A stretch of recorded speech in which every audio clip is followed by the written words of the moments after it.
Hey everyone! In this video, I'll show you 5 easy methods to fix your Fitbit when it's not syncing with your phone. Let's get right into it. Method 1. Turn Bluetooth off and on. On your phone, go to Settings Bluetooth. Turn Bluetooth off. Wait a few seconds, then turn it back on. Open the Fitbit app and check if it syncs. Method 2.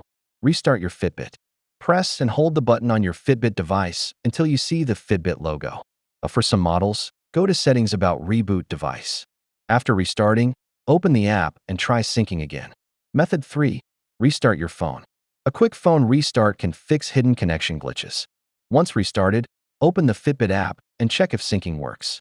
Method 4. Update the Fitbit app. Go to the Google Play Store or App Store. Search for Fitbit, and if there's an update available, install it. Open the app and try syncing again.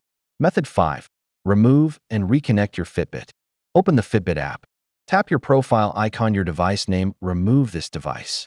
Then go back and tap Set up a device to reconnect your Fitbit. Bonus tip: make sure background app refresh and location permissions are enabled for the Fitbit app. Some syncing depends on these. And that's it. One of these methods should get your Fitbit syncing again. If this video helped, give it a like and subscribe for more tech tutorials and quick fixes.